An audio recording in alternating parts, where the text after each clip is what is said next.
Welcome to HM academy. आज की इस वीडियो हम देखने जाएंगे नेशनल टैलेंट हंट प्रोग्राम और उसमें अप्लाई करने का कंप्लीट प्रोसीजर देखेंगे। तो इस वेबसाइट का लिंक आपको डिस्क्रिप्शन से मिल जाएगा। आपने वहाँ पे इस वेबसाइट को ओपन करना है और यहाँ पे आप ऑनलाइन एप्लीकेशन पे क्लिक करेंगे एंड फर्दर आपके पास आएगा नेशनल टैलेंट हंट प्रोग्राम 2024। उस पर आपने क्लिक करना है। क्लिक करने के बाद आपके पास दो ऑप्शन होंगे, एक होगा लॉगिन, एक होगा रजिस्टर। अगर आपका पहले से अकाउंट बना है तो आपने लॉगिन करना है, अदरवाइज आप रजिस्टर हो जाएंगे। रजिस्टर पे क्लिक करेंगे तो रजिस्टर के बाद आपके पास एक नेक्स्ट पोर्टल ओपन होगा जिसके अंदर आपने अपनी ईमेल, अपना name and each and everything आपने इंटर करना है। जैसे कि फर्स्ट नेम आपका आ गया, आपने अपना फर्स्ट नेम इंटर करना है, उससे नीचे आपका लास्ट नेम और मोबाइल नंबर आपका वैलिड होना चाहिए जिस पे आपको ईमेल या नोटिफिकेशंस आएंगी, वो आपने इंटर करनी है। उसके बाद email address and then assessment test centre. आपने अपना करीबी टेस्ट सेंटर चूज़ करना है जहाँ पे आप जिस इलाके में रहते हैं ताकि आपको जाने में कोई मसला ना हो। उसके बाद जो है आपने इसको कर देना है सबमिट। तो हम सबमिट कर लेते हैं और इस डिटेल्स इंटर करने के बाद हम इसको सबमिट करेंगे। तो आप देख सकते हैं हमने डिटेल सारी इंटर कर दी है। उसके बाद हमने सबमिट कर दिया। सबमिट करने के बाद आपके सामने एक पेज ओपन होगा जिसमें लिखा होगा कि आपके पास लॉगिन आईडी और पासवर्ड आपको आपकी जो ईमेल आपने इंटर की थी उस पर भेज दिया गया है। तो चलते हैं अपनी ईमेल ओपन करते हैं और उसमें देखते हैं कि हमारे पास कौन सा लॉगिन आईडी और पासवर्ड दिया है। तो ये हमने ईमेल ओपन किया। सबसे टॉप पे आप देख सकेंगे कि हमारे पास IBA कराची लिखा होगा। IBA कराची पे आपने क्लिक करना है और उस ईमेल में आप देख सकते हैं लॉगिन आईडी आपकी अपनी पर्सनल ईमेल होगी और पासवर्ड आपको नीचे गिवन होगा। तो इस पासवर्ड को आपने कर लेना है कंट्रोल-C, यानी कि कॉपी कर लेना है और दोबारा से वापस आना है और लॉगिन आईडी पे आपने क्लिक करना है। वहाँ पे आपने अपना ईमेल आईडी इंटर करनी है। ईमेल आईडी इंटर करने के बाद आपने साथ ही अपना पासवर्ड भी इंटर कर देना है। तो यहाँ पे हमने कर दिया अपना ईमेल आईडी इंटर, उसके बाद हमने साथ ही पासवर्ड भी इंटर कर दिया। तो पासवर्ड जो भी हमारा पासवर्ड था उसको हमने क्या करना है, वापस जाना है। वहाँ से हम क्या करेंगे, इसको कॉपी, यहाँ पे आप कंट्रोल-C भी कर सकते हैं, अदरवाइज़ आप इसको लॉन्ग प्रेस करके भी कॉपी कर सकते हैं। यहाँ पे आके हमने इसको पेस्ट कर दिया और लॉगिन कर दिया। अदरवाइज़ अगर आप खुद बाय हैंड लिखना चाहते हैं तो आप लिख सकते हैं। उसके बाद आपके पास इस तरह का एक पोर्टल ओपन होगा जिसमें ऑनलाइन रजिस्ट्रेशन लिखा होगा और ये जो आपका पास एप्लीकेशन नंबर है, जब आप पूरा अप्लाई कर लेंगे उसके बाद आपको एक एप्लीकेशन नंबर असाइन हो जाएगा। अगर आपने पासवर्ड सेव करना है तो सेव करें, अदरवाइज़ नेवर। उसके बाद ये जनरल इंस्ट्रक्शंस पढ़ लें कि एक दफ़ा आपकी डिटेल्स आपने इंटर करनी है और बिल्कुल वैलिड होने चाहिए। अदरवाइज़ अगर किसी भी स्टेज पे उनको मालूम हुआ कि आपने डिटेल्स गलत इंटर की हैं तो आपकी एप्लीकेशन को ख़त्म भी कर सकते हैं, यानी कि कैंसिल आउट भी कर सकते हैं। तो इसमें जो है आपका 10 मार्च को टेस्ट होगा और 7 या 1 अप्रैल को जो है आपको रिज़ल्ट मिल जाएगा। ये आप एप्लीकेशन के एंड पे आपको डेट्स बता देंगे, किस डेट पे आपने जाना है, किस डेट पे नहीं जाना और कब टेस्ट है, ईच एंड एवरीथिंग। और 2 जून से या 3 जून से आपकी ज्वाइनिंग होगी 2 मंथ्स की और उसके अंदर आपको ट्रेनिंग कराई जाएगी इंग्लिश, मैथमेटिक्स एंड कंपोजिशन। तो इन 2-3 सब्जेक्ट्स होंगे, उन पे आपका असेसमेंट दी जाएगी। अगर जिसमें उसमें कोई पास हो गया तो उसको फर्दर जो है उनको सिलेक्ट किया जाएगा। तो चलते हैं एप्लीकेशन पोर्टल की तरफ। यहाँ पे असेसमेंट का टेस्ट सेंटर आपने चूज़ करना है, कौन सा असेसमेंट टेस्ट सेंटर जो है आप चूज़ करना चाहते हैं तो आप चूज़ कर लें। सेक्शन ए हमने फिल करना है जिसमें हमारी कुछ डिटेल्स पहले से फिलअप हो चुकी होंगी। जो स्टडी के उनको हमने लास्ट में फिलअप करना है। तो कुछ डिटेल जैसे कि आपका नेम हो गया, आपका ईमेल एड्रेस हो गया, आपका फ़ोन नंबर हो गया, पहले से इंटर है। इसको ब्लर इसलिए किया हुआ है क्योंकि अदरवाइज़ यूट्यूब पे पॉलिसी कहती है कि आप जिसमें डिटेल्स हो शो हो रही हों उसको वो कैंसिल कर देते हैं, उस वीडियो को अपलोड होना नहीं करने नहीं देते। सो हम यहाँ पे इस चीज़ों को ब्लर कर रहे हैं। तो फर्दर आपको थोड़ा बहुत आइडिया हो रहा होगा कि डेट ऑफ बर्थ में हमने डेट ऑफ बर्थ ही इंटर करनी है। एप्लीकेंट का CNIC नंबर आपका बेफॉर्म नंबर है तो आप वो भी इंटर कर सकते हैं। प्लेस ऑफ बर्थ यानी कि आपको सिंध में पैदा हुआ है, KBK कराची, और इस तरीके से आप लिख सकते हैं। अल्टरनेट मोबाइल नंबर देना भी आपका लाजमी है और अल्टरनेट मोबाइल नंबर यानी जो मोबाइल नंबर आपने दिया है उसके बरक्स से अपने फादर का देते, अपनी मदर का देते, किसी का भी आप वो नंबर दे सकते हैं।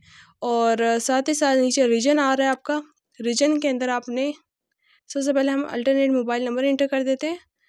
तो अल्टरनेट मोबाइल नंबर हमने इंटर कर दिया। उसके बाद रीजन में आपने चूज़ करना है आपका कौन सा रीजन है, सिंध, KBK, बलूचिस्तान। तो उस हिसाब से आपने रीजन चूज़ कर लिया। डोमिसाइल का डिस्ट्रिक्ट, आप जिस जहाँ आपका डोमिसाइल है वही आपने रीजन चूज़ करना है। अगर आप रह पंजाब में रहे लेकिन डोमिसाइल आपका बदीन का है या तो फिर कराची का है तो आपने रीजन सिंध सिलेक्ट करना है।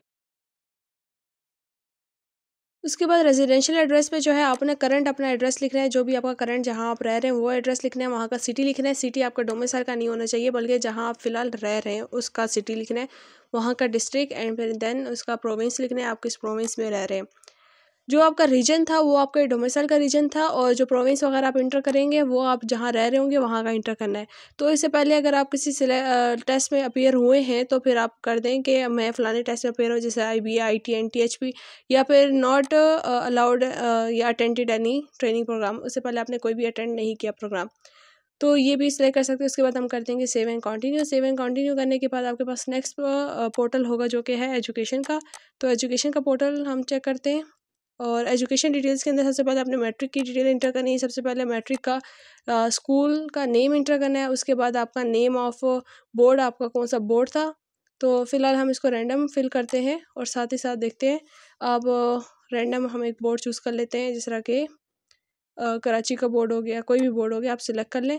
जो भी आपका वैलिड है आपने वही इंटर करना है। सीट नंबर आपका क्या था, रोल नंबर क्या था, ऑब्टेन मार्क्स कितने थे, आपका ग्रेड क्या था, उसके हिसाब से आपने ग्रेड चूज़ करना है। आपके सनद में लिखा होगा कि आपका कौन सा ग्रेड है। परसेंटेज आपकी ऑटोमेटिकली कैलकुलेट हो जाएगी। जो भी आप मार्क्स ऑब्टेन और टोटल मार्क्स लिखेंगे तो उसके हिसाब से आपका जो है परसेंटेज ऑटोमेटिकली कैलकुलेट हो जाएगी।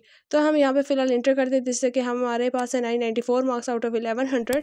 तो आप नीचे देख सकते हैं कि परसेंटेज ऑटोमेटिकली कैलकुलेट हो गई 90.36 या 90.56, और ग्रेड आपका उस हिसाब से। और 2020 पासिंग ईयर, यानी आपकी सनद में जो पासिंग ईयर लिखा है सिर्फ वही आपने चूज़ करना है। ग्रुप भी टॉप पे लिखा होगा, पास्ट इन एनुअल एग्जाम। तो मेजॉरिटी का एनुअल ही एग्जाम होता है, सेमेस्टर एग्जाम यूनिवर्सिटी में होता है। तो इंग्लिश था, उर्दू था, अपने लेवल चूज़ करना है कि किस मीडियम में आपको पढ़ाया गया। उसके बाद HSC लेवल 1, इसमें सबसे पहले आपने अपना कॉलेज का नेम इंटर करना है। कॉलेज का नेम इंटर करने के बाद आपने अपना बोर्ड चूज़ करना है। बोर्ड चूज़ करने के बाद seat number, roll number, marks obtain, each and everything जैसा पहले किया वैसे ही करना है। उसके बाद अगर आपके पास HSC 2 का रिजल्ट नहीं आया, 2024 में आएगा, यानी कि नेक्स्ट ईयर आएगा, तो आपने नॉट एप्लीकेबल करना है। अदरवाइज अगर आपका इसी साल आ चुका है तो आप इसको कर सकते हैं। यानी 2023 वाले स्टूडेंट जो FSC पार्ट 2 में पढ़ रहे हैं या 2024 में जो होंगे, दोनों के दोनों स्कॉलरशिप के लिए अप्लाई कर सकते हैं।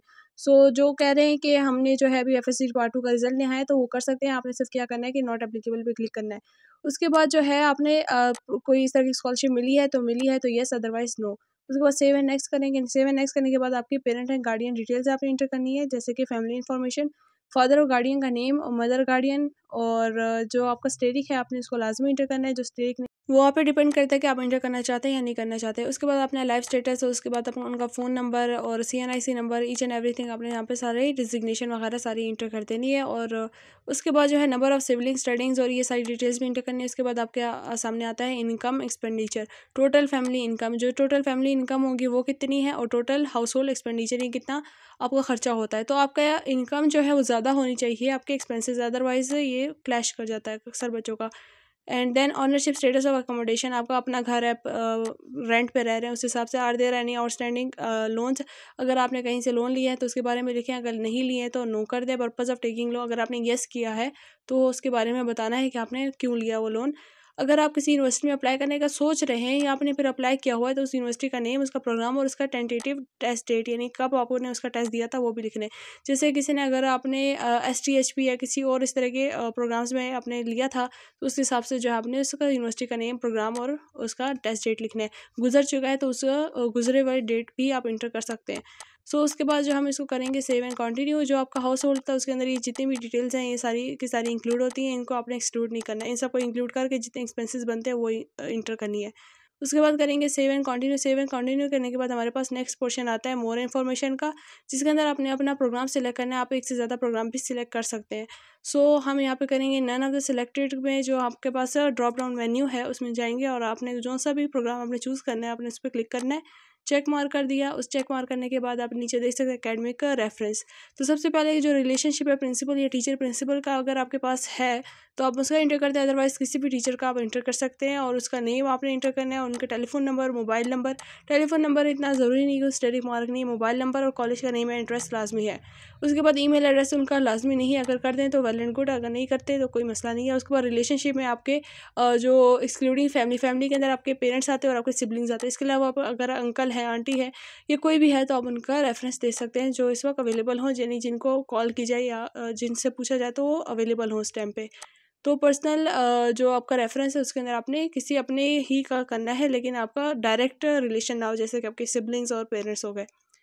उसके बाद जो हम इसको करेंगे सेव एंड कंटिन्यू।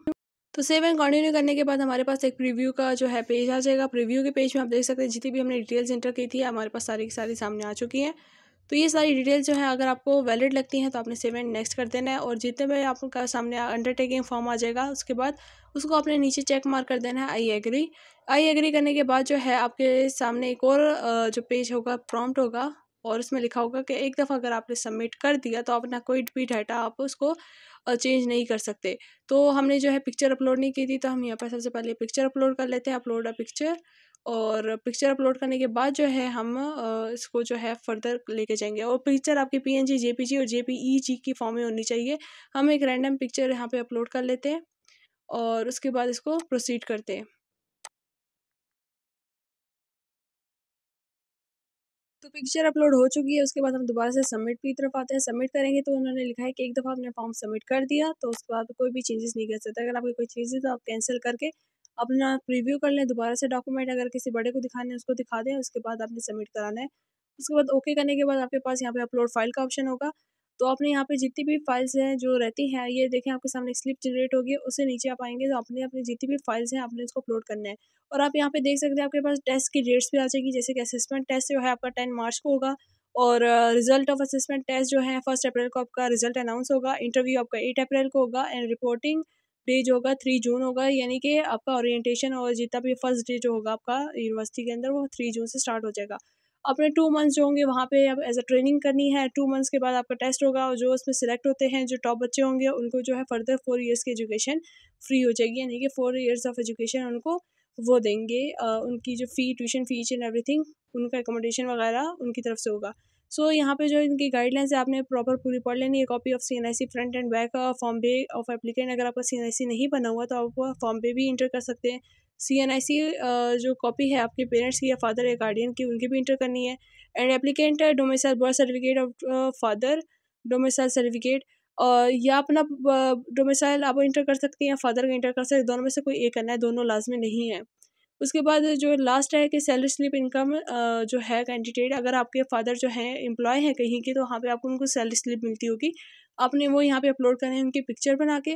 और साथ ही साथ अगर वो एम्प्लॉय नहीं है तो 100 रुपीज़ का स्टाम्प पेपर बनता है, आपने वो क्या करना है, अपने वो जिस बंदे का सैलरी स्लिप होती है, पेंशन कॉपी है, तो वो खुद ही बनवा सकते हैं, आप उनकी जगह नहीं बनवा सकते। वो खुद जाएंगे वहाँ पे अपने सैलरी स्लिप बनाएंगे कि मैं महीने का या तो साल का इतना कमाता हूँ और ये ईच एंड एवरीथिंग वो उसमें बोलेंगे और वो उनका स्टाम्प पेपर बन जाएगा। स्टाम्प पेपर की आपने प्रॉपर तस्वीर बना के यहाँ पे आके अपलोड कर देना है। अपलोड किस तरीके से करना है, हम एक रैंडम तस्वीर अपलोड करते हैं। तो मार्कशीट आपने सबसे पहले मैट्रिक की अपलोड कर देनी है, उसके बाद मार्कशीट ऑफ HSCC अपलोड करनी है। इस तरीके से आपने सारे के सारे डॉक्यूमेंट्स अपलोड कर देने हैं। डॉक्यूमेंट्स अपलोड करने के बाद आपका जो फॉर्म हो जाएगा कंप्लीट हो जाएगा। बिल्कुल इसी तरीके से आपने सारे डॉक्यूमेंट्स अपलोड कर देने हैं। डॉक्यूमेंट्स अपलोड करने के बाद आपका फॉर्म जो होगा कंप्लीट हो जाएगा। और इस तरह की और भी ढेर सारी स्कॉलरशिप्स हैं फॉर सेकंड ईयर, जिन्होंने सेकंड ईयर के बाद आगे फर्दर स्टडीज़ करनी है उनके लिए काफ़ी फुली फंडेड स्कॉलरशिप है। BS के लिए, MS के लिए, PhD के लिए भी है, जैसे कि किंग अब्दुल अजीज़ यूनिवर्सिटी थाईलैंड की स्कॉलरशिप है और टेक गर्ल स्कॉलरशिप है फॉर 8, 9, 10 स्टूडेंट्स। और साथ ही साथ हंगरी की स्कॉलरशिप भी अनाउंस हुई है, वो भी बेस्ट स्कॉलरशिप है, उसमें लाजमी अप्लाई करें। तो उनके कंप्लीट प्रोसीजर जो है आपको वीडियो सेक्शन में मिल जाएंगे, वहाँ से आपने देखने और कंप्लीट एप्लीकेशन फॉर्म है। इस तरह की और भी ढेर सारी स्कॉलरशिप अनाउंस हुई हैं, इंशाल्लाह आपके साथ जल्द शेयर की जाएंगी। और साथ ही साथ हमारे साथ अप टू डेट रहे ताकि आपको नेक्स्ट जितनी भी स्कॉलरशिप है उनका साथ साथ पता चलता रहे। Thank you so much. अल्लाह हाफिज़।